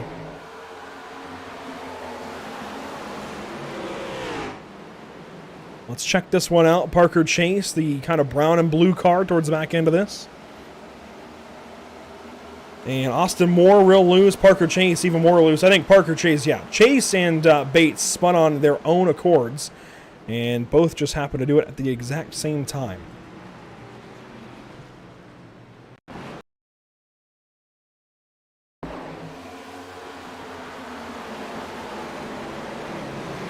The 8 car now, Alex Bates. First start in the UFL Elite Series, at least this season, if not ever. Actually makes contact there with Doug Denice, so that at least had a little bit of contact, but spins on his own as Parker Chase goes around on his own. Thankfully, nobody gets involved after that. Just a couple of simple spins and a few more laps off the board for these guys as far as green flag racing, and that changes the game certainly for these guys. Corey Heim now has to defend for fewer laps. Has better tires at the end. Everybody has better tires at the end now, aside from, well, Pistana, I guess. We'll see if he ever comes in. He stays out under this caution as well. I think that would have been the opportunity for him to pit and try. I mean, it's a really lose-lose situation for Ryan Pistana. If you pit, you're kind of succumbing to the tire strategy around you, and you're going to be way in the back, 25th or so, after the pits are all said and done, especially if you take repairs. Then you've got to come through all of this mid-pack chaos. What do you do if you're Ryan Pistana? It's a tough situation. If you stay out, like you are, you're 9th, but you're in the middle of all these guys who have much better tires. And I think either way, you're probably hoping for more cautions. The problem is you've got to not be in the caution. So either way, you're kind of in harm's way. Whether you stay out here as he's doing, you're likely going to get passed and could be the source of the yellow there. If you pit, you're back right behind and in where everybody else is crashing. So this is a really, real, just lose-lose situation for Ryan Pistano, but he's going to make the best of it. And UFL's fastest painter maybe could be an award we hand out between Pistano and some others in the series. Pistano, though, I think would get that crown for sure for now. I know it looks like it's been a rough day. As low as 31st, I suppose you could say it's been a rough day. Started 21st, but he's been in the top 10 a lot today. His highest first, led a few laps there. And this season in general for Ryan Pistano has, I think, been pretty worthwhile. It's a matter of putting himself in victory lane and trying to go to the playoffs. One more time here at the standings. He's not in the top 20, but several other drivers are. Of course, Kemp, Mercurio, Nichols, and Vargas, they are all in with a win. Sabile should lock in after tonight. Jonathan Taylor would have if he was here. Jake Fisher would have if he was here.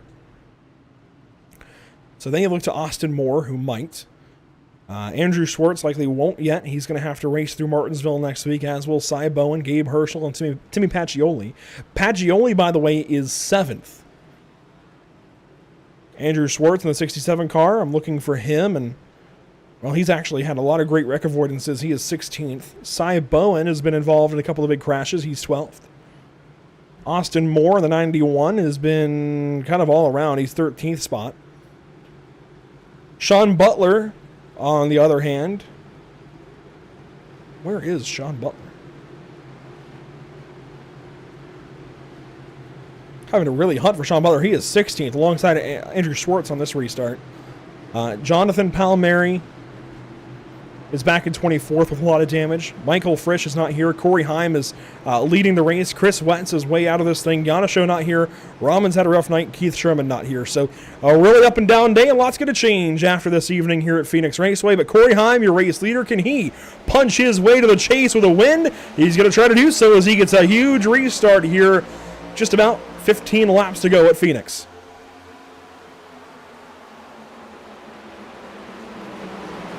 And it's a 3-wide restart. Joel Smith down low. Zach Nichols through the middle. Mercurio a big run up top.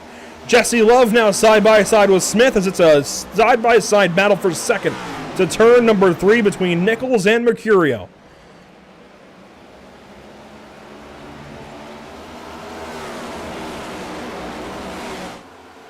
Nichols way down low through the dogleg. Takes off a chunk of that time, but Mercurio up top is able to defend. And frankly, if I'm a driver here, I like that spot. I like being able to defend from up top as we have 15 laps to go officially. That time by. Joel Smith as well starting to check up off this restart, just not hanging on with these guys as we had hoped he would. As a caution flies once again, it looks like Doug Denice put himself in harm's way pitting, and that's the kind of thing I was talking about. Doug Denice and Ryan Pistano, they were the two that stayed out on the previous set of yellows. Denice restarted second, Pistano restarted from the lead, and, well, it looks like they're both involved in this caution. It really was a lose-lose scenario. Here's Ryan Pistano's view. Oh, shoved up the racetrack there by Austin Moore, shoved up by Sean Butler, and then just loose, trying to hang on to it, and there's Doug Denice, hard in the back of the 43 car. Hingarani involved, Columbia involved. Lots of trouble. And I know Pistano goes back and at least watches these after the fact, if not live while he's racing. And Ryan, I said it, lose-lose scenario for sure. Cy Bowen push him up the track. Here comes Austin Moore. Just kind of bodies him right here. Ryan might have come down a little. But then Sean Butler gets a piece, and then Ryan's just trying to hang on, hits the wall, checks up hard, and wow, Doug Denice from way back.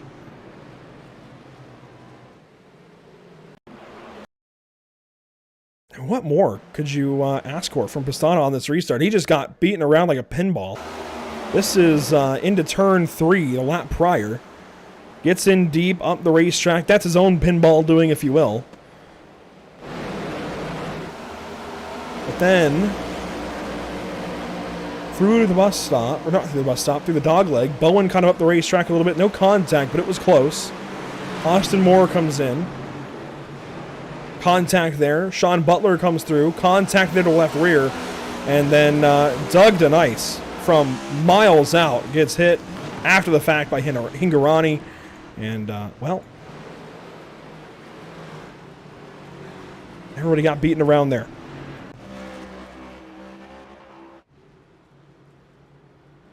Here's the big thing out of this. We're going to have 10 laps or less for Corey Heim to defend his race lead over Brian Mercurio and Zach Nichols. I'd say the 41 and 45 have been the best in the series this season. Whether you want to look at the last few weeks or the whole season, altogether, they have been...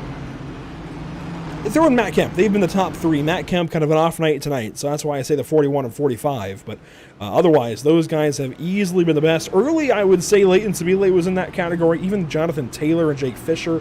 But they have since had issues that have kind of pulled them back.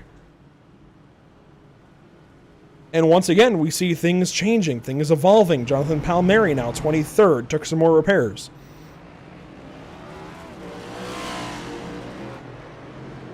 And it looks like one car is going to get the free pass. I think that will be Pistana? No, it won't be Pistana. Somebody else just got a free pass and passed a bunch of cars. I think it's Kodal. Yep, it is Kodal.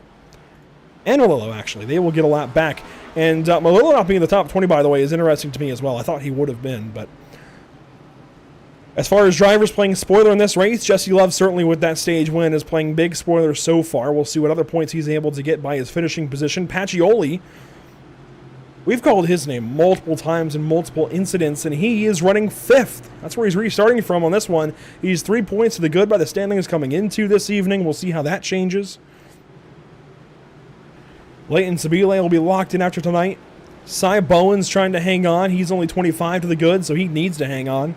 Manon Rahman, 11th on the racetrack. This is a run he needs to get up to that cut line battle. Austin Moore needs to stay in. He's 38th to the good, but it's been a rough night for him as he's 12th. Sean Butler, 13th, needs the points.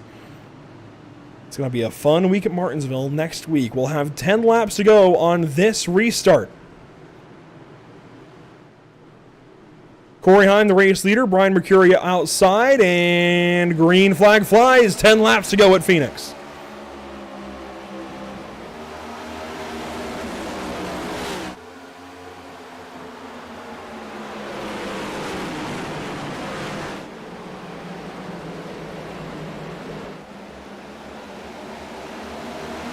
Three wide, Leighton Sabile.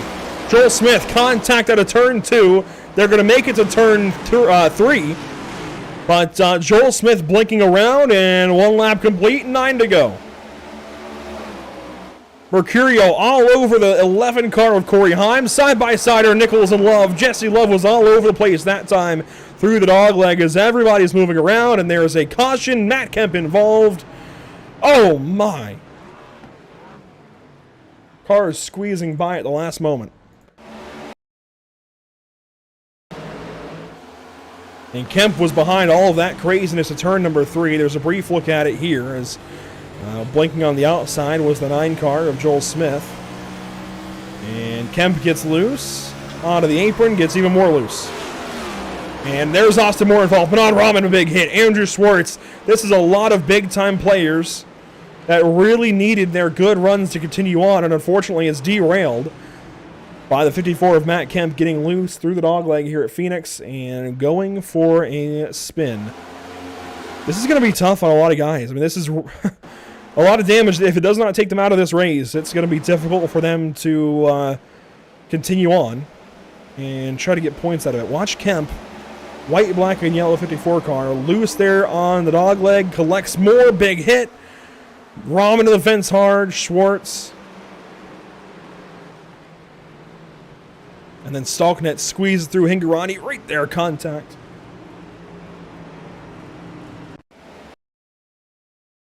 Here's the onboard look with Andrew Schwartz in car 67.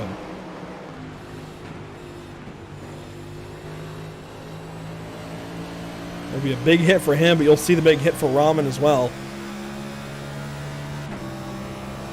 Right there. Wow.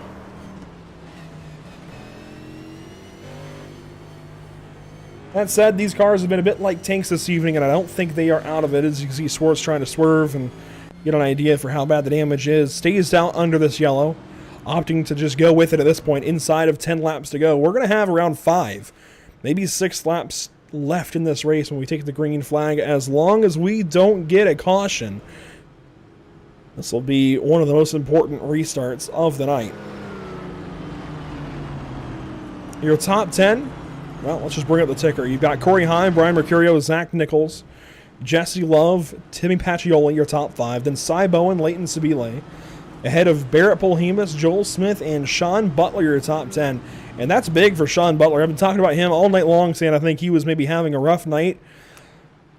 If he's able to get a few points over Pacioli, which right now he wouldn't. He's actually 6 spots behind the 86 car. But if he's able to get points maybe over Herschel, where's Gabe Herschel in all of this? I know he started this race. At least I thought he did. Yeah, he's 12th. So Herschel, also a quiet day, needs these points, as there you can see a look at Gabe. Made a joke at Atlanta that he might have missed leg day. Today, not the case. He is being quiet, trudging through this one, and just keeps on trucking.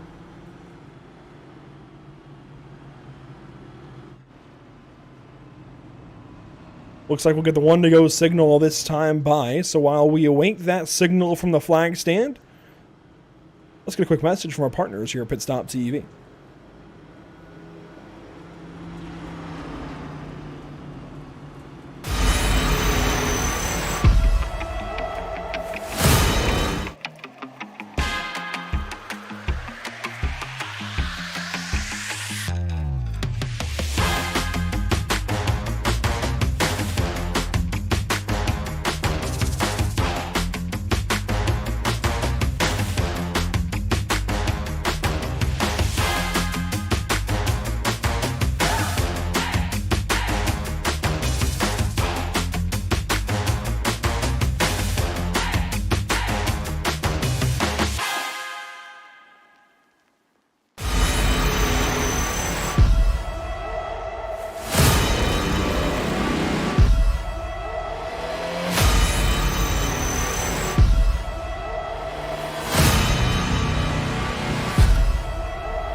Waiting on the green flag. Well, we will have exactly 5 laps to go. No, make that 4 laps to go with the green flag flying. Corey Heim, your race leader. Lap 91 underway, and it's a side-by-side between Zach Nichols and Jesse Love. Everybody else trying to file in behind with just 3.5 now laps to go at Phoenix.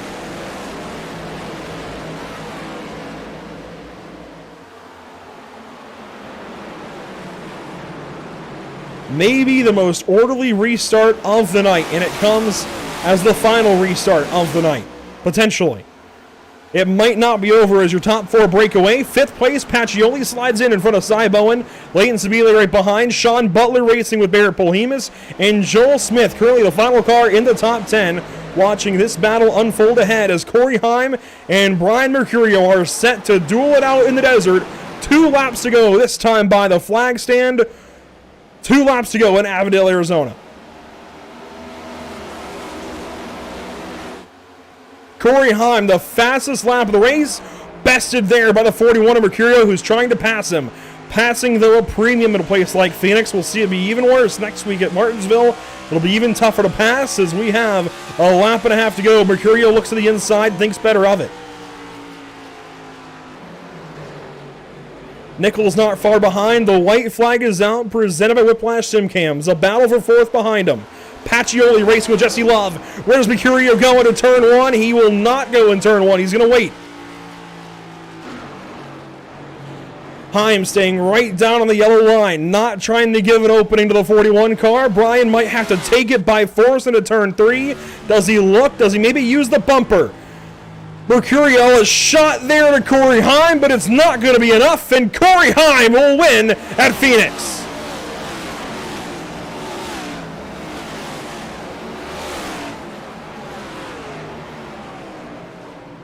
And finally, car 11 goes to victory lane. It's been a while. A long time coming for sure for Corey Heim, and he's going to get a couple of congratulatory bumps There's Leighton Sabile. Pacioli as well came by to congratulate him. Cy Bowen on the inside of the racetrack there. Polhemus, a nod there to the driver of the number 11.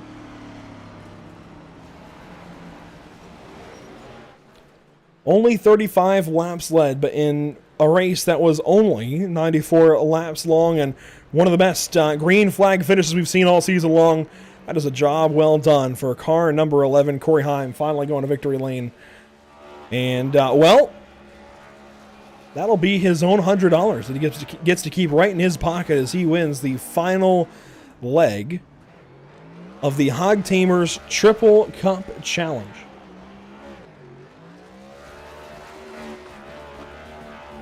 Mercurio couldn't quite do it. Nichols couldn't quite do it. Pacioli got by Love there at the end. And, oh, Corey, you're not going to put it in victory lane. That should be worth taking. You can see victory lane right there. You can drive to it here on iRacing now. That should be enough to take the win away. I'm kidding there. From driver number 11. But let's take a look back at our unofficial race results after 94 laps of racing. And unfortunately, Corey didn't park it in Phoenix Raceway victory lane. But he does take the win nonetheless in car number 11 in fantastic form. 35 laps led. Ran some of his fastest laps there at the end. And, well, he started second, so we reversed the front row for the final restart there. I'm kind of surprised, actually, about that Corey and Brian got back to first and second. Zach Nichols finishes third. Pacioli there in fourth. Cy Bowen, a big-time recovery. Those guys I was talking about, Pacioli and Bowen, earlier in the race having potentially troubles with their points. Even Sean Butler, they showed up there at the end, and they made me look like a fool, finishing fourth and fifth. Butler 8th, you can see Love there in 7th. Sabile 6th. Polhemus and Smith round out your top 10. Finishing 11th, it's Gabe Herschel in car 07. Andrew Schwartz there in 12th. Matt Wishart in 13th. Hagenstein, a real good recovery there in 14th. Columbia hangs on for 15th spot. Ford Martin, also kind of surprised about that 16th spot after all the trouble we saw him in. Ryan Pastana, 17th. Alex Baines, Jonathan Palmieri, Paul Fode. How about that? A top 20 for Paul Fode. He always just kind of sits back and rides these ones out. Glad to see him in the top 20 tonight. Manon Rahman, 21st. Then Stalknet, Denice, Rotolo, and Austin Moore all on the lead lap. Then Matt Kemp, your first car, off the lead lap in 26th. 4 laps down. Justin Malillo hangs on for 27th. Adam Kodal, 28th. Parker Chase, 29th. And Sean Hingarani, in his first start, goes 30th. Chris Wetz, Ryan Vargas, Kevin Reed, Morgan Baird, and Cody Williams, the rest of your racers this evening. And if I had to assume, that's an interesting, that's an interesting Discord name there, Corey Heim. But Corey, after 35 laps led, 94 laps of racing, and maybe the best green flag finish we've seen this season, you go to victory lane and keep your own $100 here in the Hog Tamers Triple Cup Challenge. Corey, you started from second. It was an up and down race all night long, but you stayed up front for the most part. How'd that go in the last few restarts?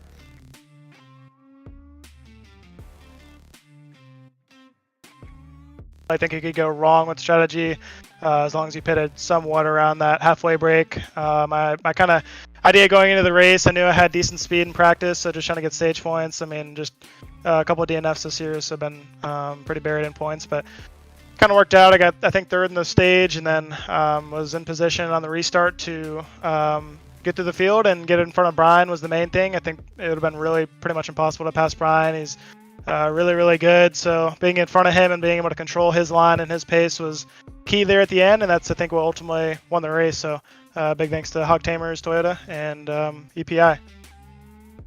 And just looking at the standings here, Corey, it looks like I don't think you've missed more than 2 races. No, 6 starts and 7 races. That's a good thing. Now it's 7 and 8, I guess, or whatever it is. But that means you get to use this win to get in the playoffs. That's what I'm bringing that up for. Some of these guys who've won this season, they don't get to do that. So as long as you make Martinsville next week and make that race, since you got suspended from Atlanta, I think it was, you're in the playoffs. That has got to feel real good going into a place like Martinsville next week. Does that mean, though, that you're going to use the front bumper maybe a little more willingly and just kind of let it go? Well, I mean, just considering that I did get the suspension from Atlanta, I think, probably just going to chill and hold it out for the playoffs. But no, I mean, Martinsville's cool. I mean, we've been been there in the past, and that's honestly been another kind of a caution-filled race. So for the next gen stuff, so I feel like being able to get the win and not worry about it's cool. I come on here for fun and have a good time, and certainly would have had a better time if we had some green flag runs tonight. But ultimately, it got me the win, so it worked out for me. So looking forward to next week and looking forward to the playoffs for sure. You mentioned you come on here for fun. Of course, you have your obligations on the weekends with Tricon Garage, but now you've got a pretty heated battle with Brian Mercurio, Zach Nichols, Matt Kemp, and all those guys. And you got a taste for it racing with those guys for the win tonight at Phoenix. How excited are you for the 4-race playoffs? Yeah, I'm pumped up for it. I mean, Brian's going to be tough. I mean, I feel like I can go head-to-head with anyone except for really him in the league. So tonight, as I mentioned, just being able to kind of control the pace and being able to be out front was big for me. I think if he, was out front, it'd be tough to beat him. But maybe I'll go to some tracks that suit me better than it suits him, and I'll have kind of a even head-to-head matchup. But I think, like I mentioned, it's going to be pretty head-to-head with anybody except for him. He's going to be tough, but hopefully we can string some good races together and be there for the championship.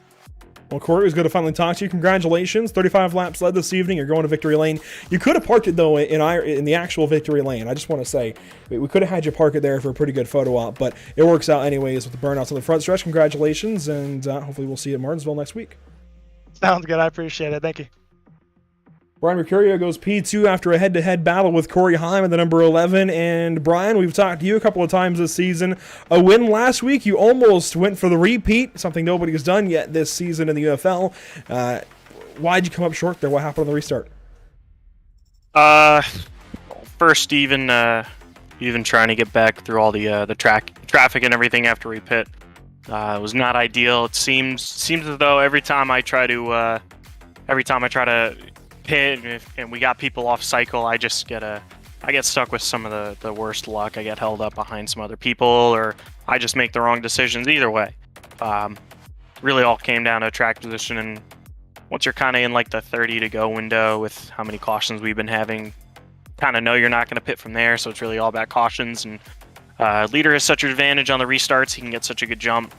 Got to him on like the second to last restart. Thought I might get him on the last one there. Tried to set him up, and I think I just overshot the entry of turn 3 a little too much, and I couldn't get to his bumper. I think also Corey knew what might have been coming there, and kind of throttled up, so I couldn't get to him on entry. And if I was going to bump him, it was going to be on exit, and I wasn't going to be able to really do anything if I did bump him out the way. So it was well played by him. I think he's definitely a smart enough guy to understand and have the situational awareness of what was going to come or what I was going to attempt to do. So he played it perfectly. He did a good job, and he got second. And Brian, it seems like everybody was having trouble with this race car. I did some laps myself this week, and it was not easy to hang on, but it's a lot more difficult in race setting, especially when the track temp was up there in the 140s Fahrenheit. That's not easy, and it's easy for us, on the other hand, to look at these incidents and say, oh, well, this guy should have done this, or this guy should have did that.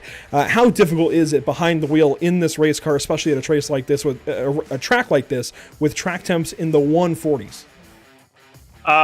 I don't know if I'd necessarily say it was either setup or track conditions or anything. I think just the biggest thing is when you're on these restarts, and with how Phoenix is with the apron, everybody tries to take advantage of what they can.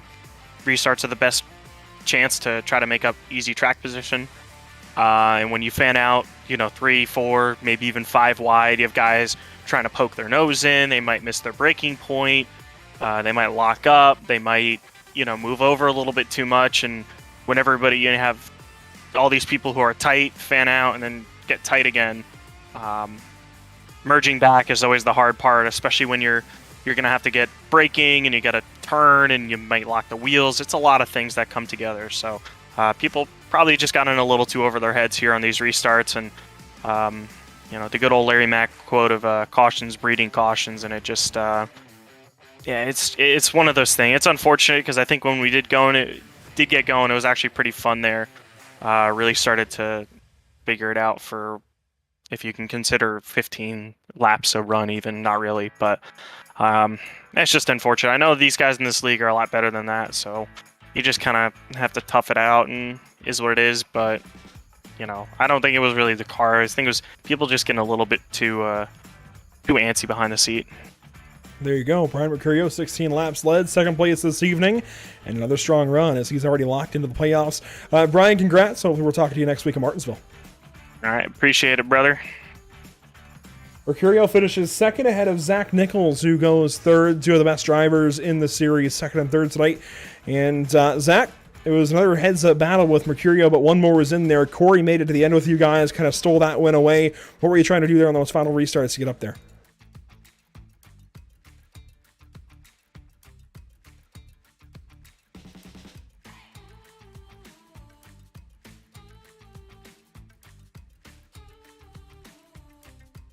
Well, my bad. Oh, there we Sorry. go. I thought I had my mic muted, but I had it in Discord.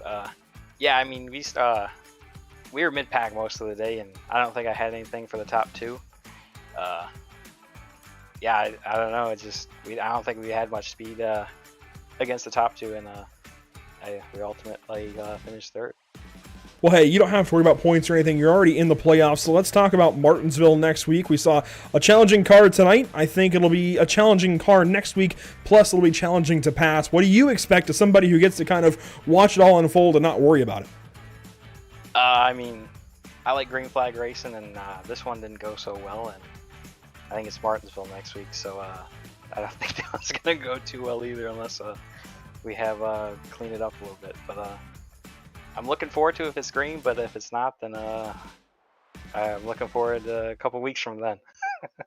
And to be clear, it's nothing to do with the league for Martinsville. Martinsville and iRacing is always a challenging spot. But then, after Martinsville is done, you guys are into the playoffs. You kick things off to race for a championship at Talladega. You're on the in, and you're going to have a healthy amount of playoff points to help you, I'd imagine. How do you look for this playoffs? How do you approach that first round of things at Talladega, let alone the rest of those four races?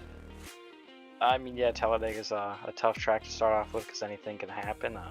Luckily, we got a lot of stage points playoff points to take us into that race, and hopefully, if we do bad, it can still put us in. But yeah, Brian's gonna be hard to beat this season, but it's gonna hopefully come down to the wire. Well, there you go. Zach Nichols from third place tonight. In the running almost, by the way, for the hard charger. 23rd to 3rd tonight. Congratulations, Zach. Hopefully we'll talk to you again next week at Martinsville. Yeah, thank you. Zach Nichols, P3, as he gets to take a look at the rest of the season for himself. We'll take a look at the rest of the schedule. Martinsville next week, then Talladega, North Wilkesboro, Kansas, and Charlotte. There's really no breaks in there, and I believe, you know what, I'll even bring up the chat that I've got with John Palmieri just to make sure I am perfectly fluent on the chase situation. I'll be honest, I have a lot of leagues to cover. We got a lot going on, so it's tough to keep it all perfectly straight.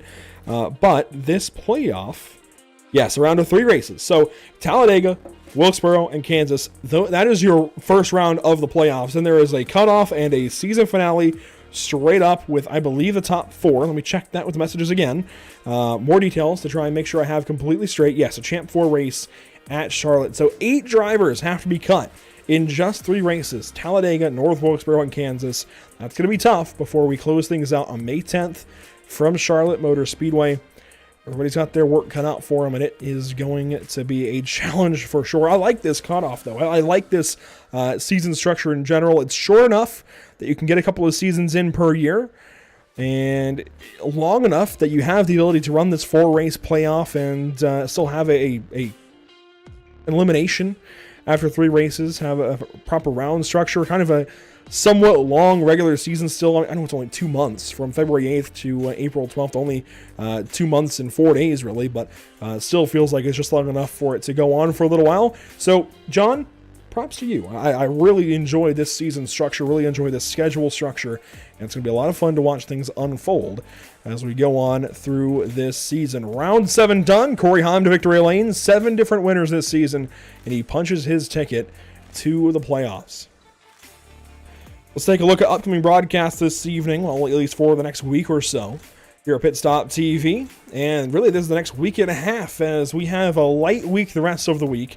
But Monday evening, we go back racing with the iRacing Late Model Tour at Larry King Law's Langley Speedway, now the official series of the Solid Rock Carriers Cars Tour. Going on to Langley, Under the Lights, April 10th on Monday evening at 8:15 Eastern. Then Wednesday, some more short track racing, but with the UFL Elite Series, our first proper short track of the season at Martinsville Speedway. And then back under the lights at maybe the one track you wouldn't expect it out of these three, Circuit de Barcelona, Catalunya, for the Sim Pit Road Racing Series on April 16th. We're off this Sunday for Easter. Otherwise, we'd be racing with them this weekend, but off for Easter. So a lighter weekend for us. Then we're back in action Monday, Wednesday, and the following Sunday. And not too far away, in fact, is the North American Racing League Porsche Cup season number 3 for those guys. That kicks off on April 27th from the street circuit at Belle Isle in Detroit. There's, of course, plenty of ways to follow along with Pit Stop TV, Facebook, Twitter, Instagram, YouTube, and Twitch. Links down on the bottom of the screen for you. And with all of these upcoming races, there's a lot to watch for, I think. Certainly, the storylines building in the late model tour between Alex McCullum, Ryan Kuhn, and others. Of course, the storylines here, the cutoff race next week at Martinsville Speedway. I, unfortunately, will not be here for that show, so you'll have Emerson Arden leading you through the coverage, along with Gary Weaver, who was here tonight for a little while until real life kind of stepped in for him. And then the Sim Pit Road Racing Series, it'll be round 3 for those guys at Barcelona. It'll be a lot of fun as those seasons carry on, and we can even take a look at their schedules here live. So the iRacing Tour, or iRacing Late Model Tour, goes to Langley this next week for round 5. They're at 5 flags now for week 4. Then Southern National, onto Martinsville, Hickory, Lanier, New Smyrna, Nashville, and Lakeland. Of course, we know the UFL schedule, but here it is anyway. And of course, the Sim Pit Road Racing Series coming up. They go to Barcelona April 16th, and the following Sunday, Bathurst, then Okayama, so on and so forth. But Corey Heim goes to victory lane this evening at Phoenix Raceway, and I think just punches the number 11 right back into the playoffs where he should have been already. Look at the standings once more coming into this evening, and this is going to move that cut line battle up one more. So now Pacioli, who was on the in, is hoping that somebody is on the out. And I think perfectly changes this cut line battle for a really compelling round next week at Martinsville. But you got to be here to see it. Facebook, Twitter, Instagram, YouTube, Twitch. Of course, if you're already here watching, you know where to find us. But share with a friend. Martinsville next week is going to be a lot of fun. It's going to be a wild, wild race in Ridgeway, Virginia. Until then, thanks so much to our partners here with Pit Stop TV, In Audio, ATVO, Whiplash Media, SimCams, OBS, and iRacing. We will see you next week. Martinsville Speedway for round number 8. Otherwise, have a great night. We'll see you next time here at Pit Stop TV.